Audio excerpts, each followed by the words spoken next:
Why did Christians choose the cross as their symbol? It wasn't always this way. In the early days of Christianity, they used the symbol of the fish to identify themselves. It reminded them that Christ came fishing to save people from evil. In ancient Rome, dying on a cross was horrible, the ultimate punishment for acting against the state. Early Christians didn't want to see their beloved Jesus humiliated on a cross, so they presented him as a good shepherd in their art. But in the year 312, the Roman general Constantine had a vision before a major battle.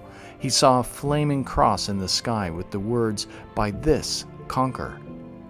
He ordered his soldiers to place Christian symbols on their shields, and they won the battle. Constantine became emperor and legalized Christianity. 100 years later, the first images of Jesus on a cross appear. He is shown alive, fully in control. The cross is no longer a source of shame. A few hundred years later, Jesus starts appearing dead on the cross, a symbol of how he gave his life to take on the world's sins. Paintings of Christ on the cross contain many symbols. They often show a skull at the base of the cross. This is Adam's skull, the first man. He disobeyed God in the Garden of Eden by eating the forbidden fruit. But Jesus obeyed God by dying on the cross, so Jesus becomes the new Adam, the new model for humanity. In 1517, Martin Luther of Germany starts the Protestant Revolution.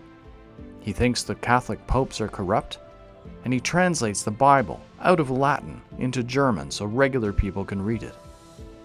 In Switzerland, Protestants tear down all the statues and paintings in Catholic churches. They burn them, believing that people are worshiping images rather than God. They even burn statues of Jesus on the cross. They argue that when people see Jesus on a cross, they may worship the man and forget that he is God too. Protestants decide to just keep the cross in their churches. Catholics still have Jesus on the cross in their churches and cathedrals. Today, most historians agree that there was a man called Jesus of Nazareth, and that he was killed on a cross in the 1st century.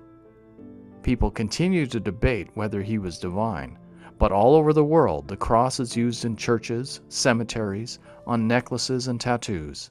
The cross endures as a symbol. It reminds us that God chose to die a terrible human death to prove that we are loved and our sins can be forgiven.